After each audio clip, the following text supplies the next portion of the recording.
Ang init ng araw ay bumababa sa balat ni Aling Rosita habang naglalakad siya pa uwi mula sa palengke. Ang kanyang mga buto ay sumasakit, isang pangkaraniwang kasama sa kanyang pagtanda. Wala siyang kasama, wala siyang anak na mag-aalaga sa kanya. Tanging ang matatag na pader ng kanyang maliit na bahay ang naghihintay sa kanya. Ay, buntong hininga niya. Ang tunog ay parang mahinang hangin na dumadaan sa tuyong dahon. Kailan kaya ako makakabili ng masustansyang pagkain? Habang papalapit siya sa kanyang bakuran, isang maliit na figura ang nakita niyang nakaupo sa kanyang hagdanan. Isang batang babae, marahil mga 7 taong gulang, nakasuot ng kupas at punit-punit na damit. Ang kanyang mga mata ay malalaki, nakatingin sa kawalan, at ang kanyang mga kamay ay nakayapos sa kanyang payat na katawan. Lumapit si Aling Rosita, ang kanyang puso ay bahagyang kumabog sa awa. "Hoy, bata, bakit ka naman nandyan?" tanong niya.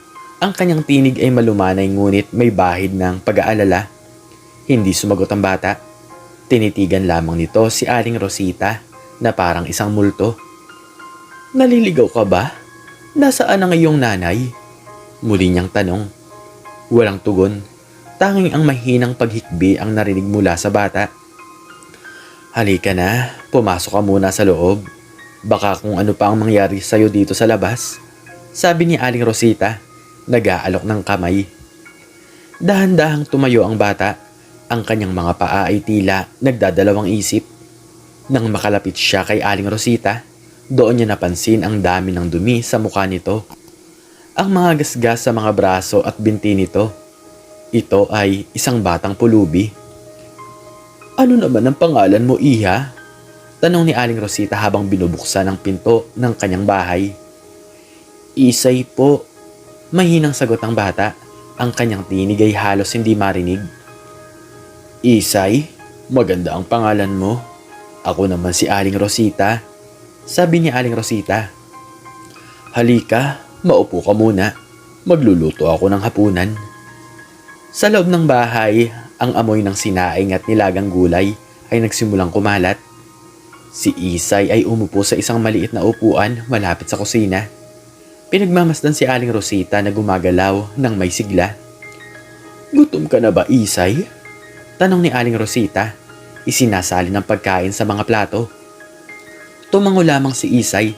Ang kanyang mga mata ay nanlalaki sa pagkain. "Heto, kumain ka na," sabi ni Aling Rosita. Inilapag ang plato sa harapan ng bata. "Huwag ka nang mahiya." Nagsimulang kumain si Isay. Ang kanyang mga kamay ay tila hindi na mapigilan. Bawat subo ay tila isang obra maestra sa kanyang panlasa. Pagkatapos ng ilang sandali, tumigil siya at tumingala kay Aling Rosita. "Masarap po," sabi niya. Ang kanyang tinig ay may bahid ng pagkamangha. Ngumiti si Aling Rosita. "Kainin mo lahat yan, ha? Para lumakas ka." Sa mga sumunod na araw, si Isay ay nanatili sa bahay ni Aling Rosita. Hindi ito umalis. Naglalaro ito sa maliit na bakuran. Tumutulong sa mga simpleng gawain sa bahay at laging nakangiti kapag kasama si Aling Rosita. Parang anak na rin niya ang turing nito. Isang biyaya mula sa langit. Isang umaga, nagising si Aling Rosita at hindi niya nakita si Isay sa kanyang higaan. Hinahanap niya ito sa buong bahay. "Isay? Isay? Anak? Nasaan ka?" tawag niya. Ang kanyang tinig ay nagsisimulang mag-alala. Walang sumagot. Ang pinto ng bahay ay bahagyang nakabukas. Tila may nagbukas nito at lumabas. "Isay, huwag kang maglalaro ng ganyan," sigaw niya. Lumabas ng bahay at naghahanap sa paligid. Ngunit wala siyang Isay na nakita. Walang sino man sa kalye ang nakakita sa bata. Lumipas ang mga araw, linggo, buwan at marami pang taon. Wala na si Isay. Ang maliit na bahay ay lalong tumanda, tulad ni Aling Rosita. Ang kanyang mga daliri ay nanginginig na kapag humahawak ng kahit na ano. Ang kanyang paningin ay malabo na. Ang kanyang pangarap ay magkaroon ng anak na nauwi sa isang malaking kawalan. Ang kanyang kita mula sa paglalaba ay halos hindi na sapat para sa kanyang pangaraw-araw na pangangailangan. Ang mga gulay sa kanyang kusina ay kakaunti na lamang at ang bigas ay palagi ng kinakapos. Ang dating sigla ni Aling Rosita ay napalitan ng pagod at kawalan ng pag-asa. Isang hapon habang nakaupo siya sa kanyang hagdanan, pinagmamasdan ang walang katapusang paglubog ng araw. Isang malakas na katok ang gumulat sa kanya. Ang tunog ay tila kakaiba, mas malakas kaysa sa karaniwang katok ng mga kapitbahay. Nagulat si Aling Rosita. Wala na siyang inaasahang bisita. Dahan-dahan siyang tumayo. Ang kanyang mga tuhod ay sumasakit sa bawat kilos. Lumapit siya sa pinto. "Sino yan?" tanong niya. Ang kanyang tinig ay nanginginig. "Magandang hapon po." Sagot ng isang malumanay at pamilyar na tinig, ngunit hindi niya maalala kung saan niya ito narinig. "Pwede po bang pumasok?" Nag-aalinlangan si Aling Rosita. Ang pinto ay hindi niya binubuksan basta-basta sa mga estranghero, lalo na sa kanyang kalagayan. Ngunit may kakaiba sa tinig na iyon, isang pamilyar na himig na nagpapainit sa kanyang malamig na puso. Binuksan niya ng bahagya ang pinto, sapat lamang upang masilip ang mukha ng estranghera. Isang babae, marahil nasa mga 25 o 30 anyos, nakasuot ng mamahaling damit. Ang kanyang muka ay napakaganda, malinis, at mayroon siyang dalang isang malaking bag. Nanlaki ang mga mata ni Aling Rosita. May kung anong pamilyar sa mga mata ng babae, sa paraan ng pagngiti nito. "Hindi niyo po ba ako maalala?" tanong ng estranghera. Ang kanyang ngiti ay lumawak. Napaisip si Aling Rosita. Pilit na binubuksan ang mga alaala sa kanyang isipan. Ang mga mata na yon, ang pamilyar na ngiti. Isay?" bulong niya. Ang pangalan ay tila lumabas sa kanyang mga bibig ng kusa. Napahinto ang estranghera. Ang kanyang mga mata ay nanginginig. "Opo, Aling Rosita. Ako na po ito, si Isay." Sagot nito. Ang kanyang tinig ay puno ng emosyon. "Hindi ko po kayo malilimutan." Hindi makapaniwala si Aling Rosita. Ang batang pulubi na kanyang inampon, pinakain at minahal ay nasa harap niya ngayon. Isang magandang babae na may dalang liwanag sa kanyang madilim na mundo. "Isay, ikaw ba talaga yan?" tanong ni Aling Rosita. Lumuluha na ang kanyang mga mata. "Opo, Aling Rosita, ako na po talaga to," sabi ni Isay. Lumapit at niyakap ng mahigpit si Aling Rosita. Ang yakap ay tila nagbalik sa kanya ng lahat nang mawala ito sa kanya. Ang init, ang pagmamahal, at ang pag-asa. Paano ka nakarating dito?" tanong ni Aling Rosita habang umiiyak sa balikat ni Isay. "Nakatatak na po sa akin noong wala na po akong ibang mapuntahan. Kayo lang po nagbigay sa akin ng pagmamahal at pagkain," sabi ni Isay. Ang kanyang tinig ay basa na rin sa mga luha. "Hindi ko po kayo malilimutan."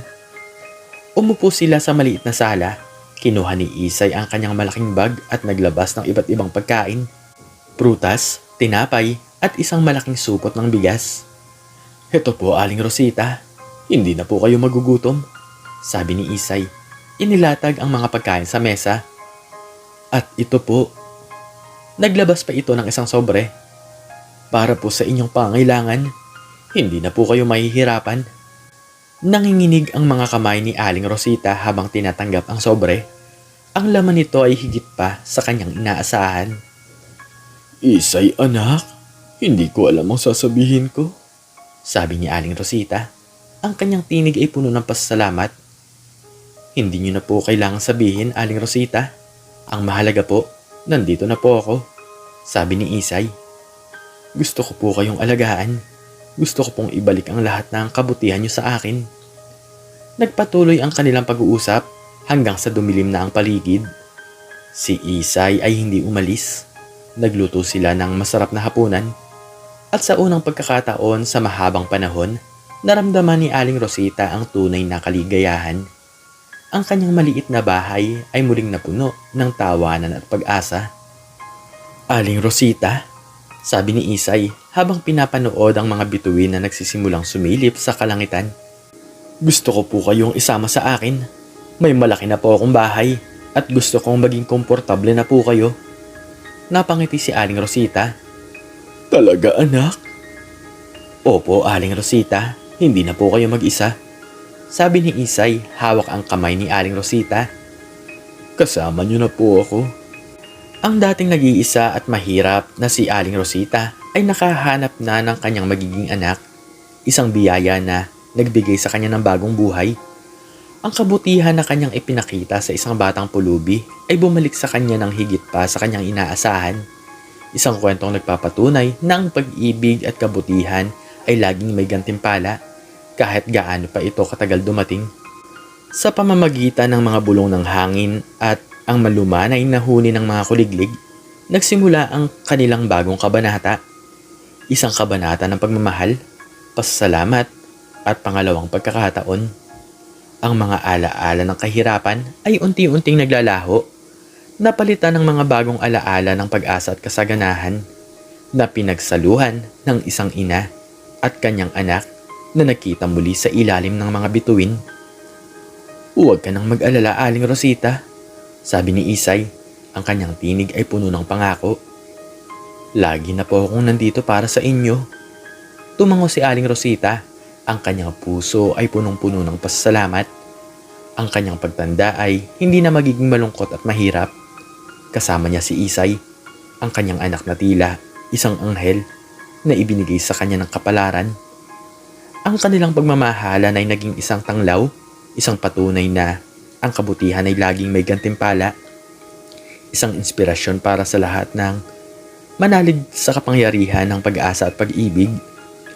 Salamat anak, bulong ni Aling Rosita. Ang kanyang tinig ay halos hindi marinig sa gitna ng katahimikan ng gabi. Maraming salamat sa lahat, ngumiti si Isay. Walang anuman po, Aling Rosita. Ang kanilang mga kamay ay nanatiling magkalapat, isang tahimik na pangako na walang hanggang pagmamahalan. Ang maliit na bahay na tila naging mas maliwanag, na puno ng bagong buhay at bagong pag-asa. Ang kwento ni Aling Rosita at Isay ay isang paalala na ang buhay ay puno ng mga sorpresa at kung minsan, ang pinakamalaking biyaya ay dumarating sa pinaka hindi inaasahang paraan.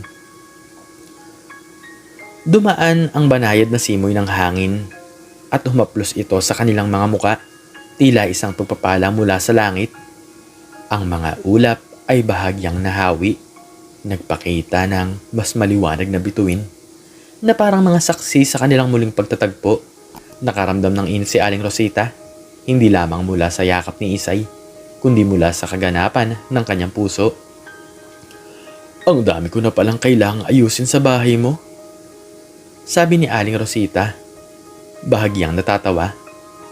Hindi na ako makapaghintay na makabalik sa pagluluto para sa iyo. Kahit ano po, Aling Rosita, sagot ni Isay, ang kanyang mga matay kumikinang sa pag-asa.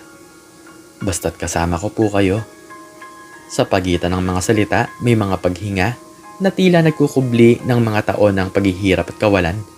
Ngunit ngayon ay napalitan ng katiwasayan at kapayapaan. Ang pagod na dulot ng paglalakad mula sa palengke ay parang isang malayong panaginip na lamang. Ang sakit sa kanyang mga buto ay tilang naglaho. Pinalitan ng gaan na dala ng pagmamahal ng kanyang tinatawag na anak. Naalala mo pa ba noong nagkasakit ako? Pinagaling mo ako, sabi ni Aling Rosita. Ang kanyang tinig ay may halong pagkamangha. Hindi ko alam kung paano ko iyon nalagpasan kung wala ka. Ang hirap po noong panahong yun, sagot ni Isay. Ang kanyang tinig ay may bahid ng kalungkutan, ngunit agad ding napalitan ng determinasyon. Pero hindi ko na po kayo bibitawan, Aling Rosita. Ang mga salitang iyon ay tila nagbigay ng lakas kay Aling Rosita. Ang kanyang mga labi ay bahagyang nagbukas, na para bang may sasabihin pa siya. Ngunit ang kanyang mga mata ay nakatingin lamang kay Isay, puno ng pagmamahal at pasasalamat. Ang kanilang mga muka ay malapit na. Ang kanilang mga hininga ay naghahalo sa malamig na hangin ng gabi.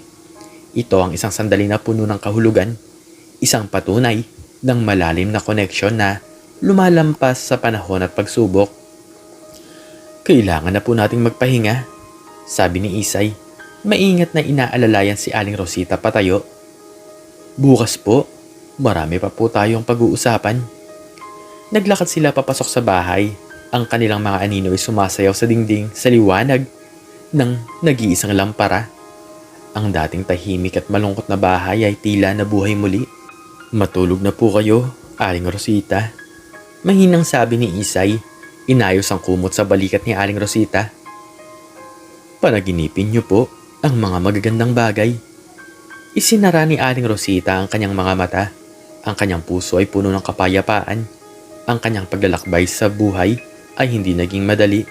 Ngunit sa huli, nakita niya ang liwanag. Ang liwanag na dinala ni Isay. Ang kanyang anak na muling ibinigay sa kanya ng tadhana. Ang mga pangarap na tila nawala na ay muling nabuhay. Mas matingkad at mas makulay kaysa dati.